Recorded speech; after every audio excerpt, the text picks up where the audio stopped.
Hey guys, and as you know, well, yesterday the Canadian Masters got over, but also the Cincinnati Open Masters had got underway. The men's singles got underway. The women's singles will be getting underway today. It's the final Masters before the U.S. Open begins in a couple of weeks' time. So the women's singles draw, well, it came out already a few days ago, but today the round one matches actually get underway. After yesterday in the Canadian Open, there was a semis and a final to complete. But anyway, that's over now. So time to get to the predictions for Cincinnati Open women's singles. So I think the four quarterfinal matchups are going to be Swiatek versus Potapova, Rybakina versus Coco Gauff, um, Maria Sakkari versus Jessica Pegula, um, and Victoria Azarenka versus Arnya Sabalenka.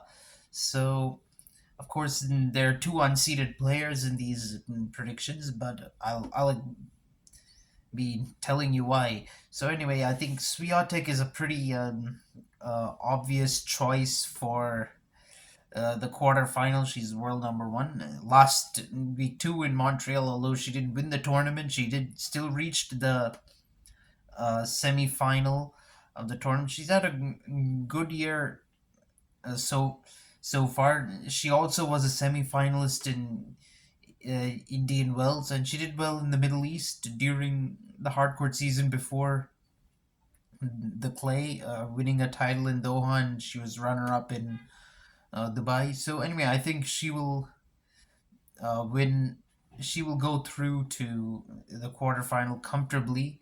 She might, in fact, end up facing.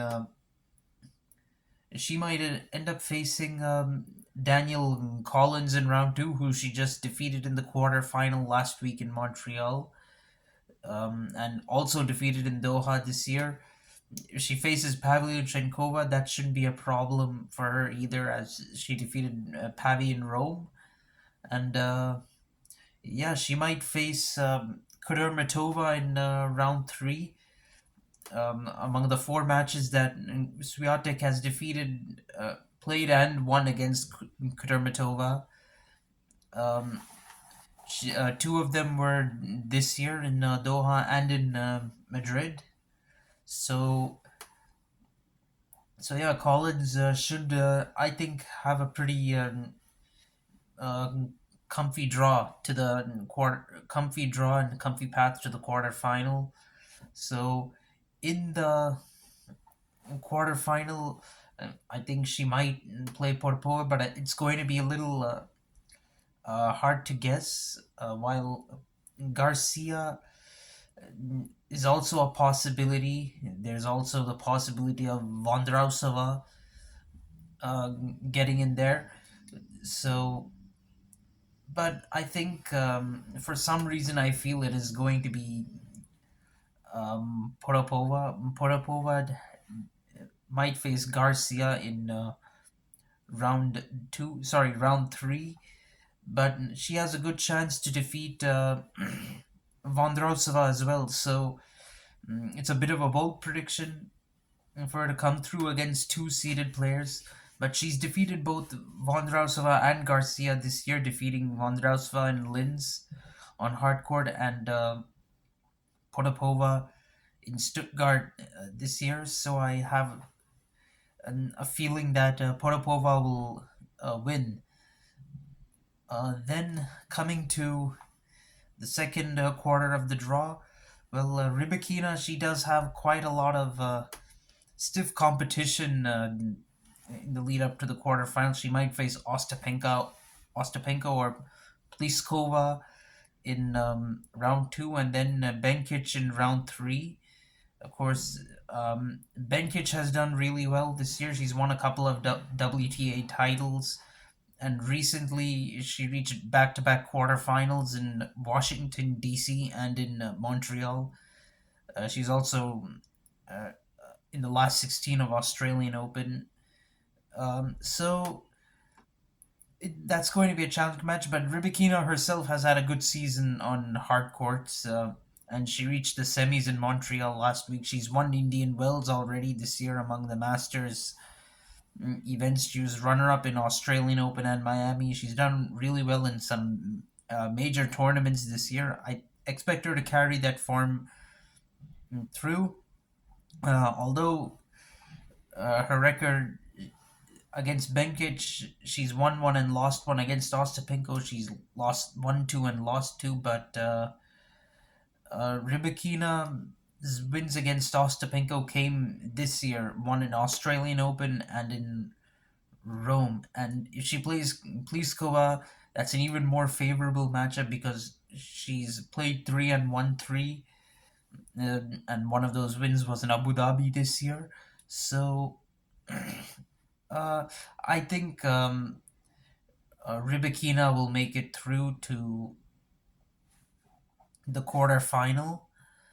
Then, mm, talking about Coco Gauff, Gauff has also had a really good year. Another player who has won WTA titles this year. She's won WTA titles in Auckland and in Washington D.C. Also reached a semi-final in Dubai. She's reached three quarterfinals this year in Doha, Indian Wells, and Montreal. Again, last 16 in Australian Open.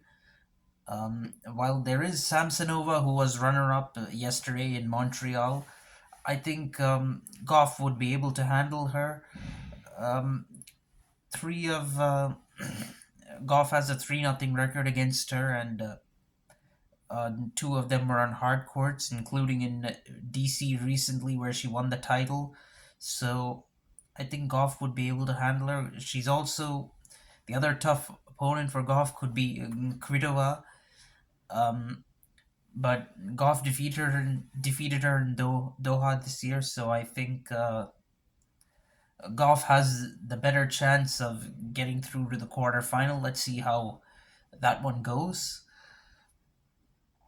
Then, for the third quarter of the draw between um, Zachary and Pegula. Now, Zachary hasn't really done much of late on hard courts, but she was runner-up in Washington, D.C. She did do that, and before the clay court season, she reached three different semifinals in Linz, Doha, and Indian Wells. So while she might have some tough competitors, she might have to face Alexandrova or Kirstea in round two, and Kirstea has won both her matches against Sakari. Then in round three, she might have to face Martic, Mukova, or Haddad Maya. Mukova and Haddad Maya both have winning records against Sakari, and Mukova even defeated Sakari at Roland Garros this year. And then Martic also has defeated Sakari this year in Linz, but Sakari did win at the United Cup and has a 2-1 record against Martic. So, but going by form, I feel that Sakari is in a much better spot right now, so she might be able to come through all these players, even though they've all shown some consistency, some performances on hard courts. I still think Zachary will come through this draw. Then Pegula, she's got a slightly tougher route to the quarterfinals. She might have to face, uh, I think, her uh, toughest opponent could come in round three. I think she will definitely win in round two, but she might have to face Keys or Mertens. But Pegula, she's not really played Mertens yet, and she has a 1-1 record against Keys, but she has the momentum right now with her. She did well before the clay court season as well, finishing runner up in Doha, reaching semis in Dubai and Miami, and also an Australian Open quarter final. Um, but after the grass season too, she reached a semifinal in Washington D.C. and then lifted a Masters trophy yesterday in Montreal. So she has the momentum going with her, and I think she'll carry that forward and get to the quarterfinals here. So that brings us now to the bottom part of the draw. Sabalenka, unfortunately, well, she couldn't make even the quarterfinal in Montreal last week, but she's also had a pretty big year. She started the year well, winning titles in Adelaide and Australian Open, and then was runner up in Indian Wells too, and also reached the quarters in Dubai and Miami, two other pretty big tournaments.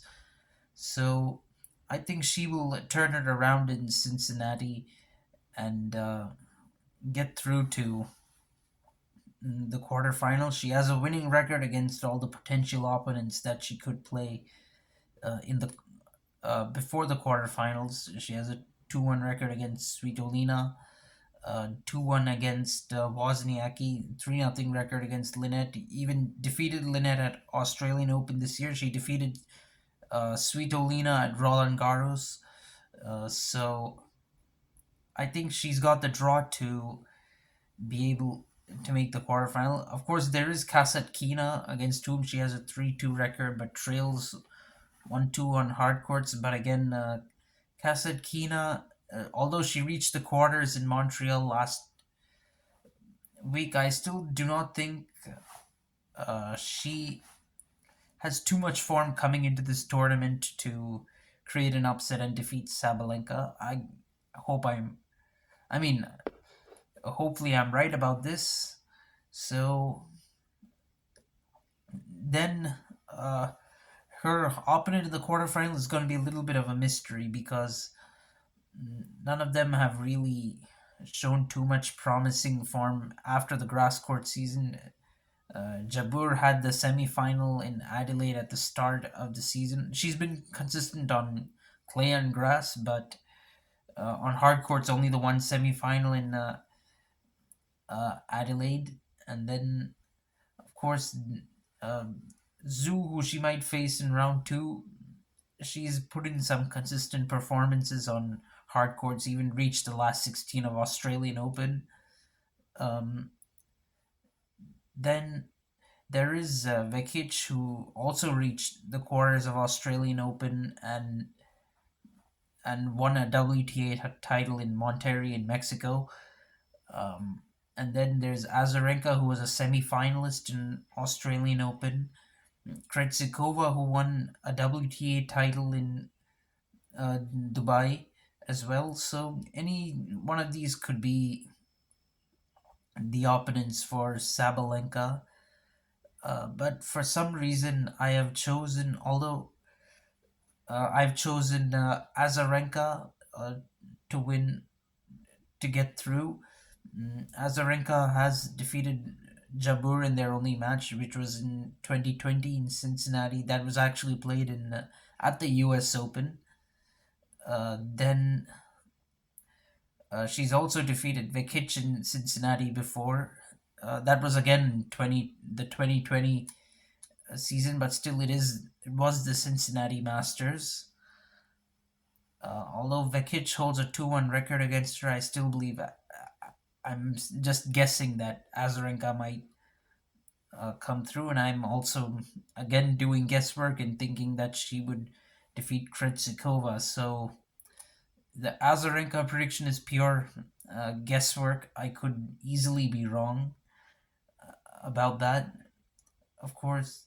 So let's see how that goes. So that sets up the quarterfinal predictions. From the quarterfinal onwards, I think Swiatek will defeat Potapova and Sabalenka will defeat Azarenka.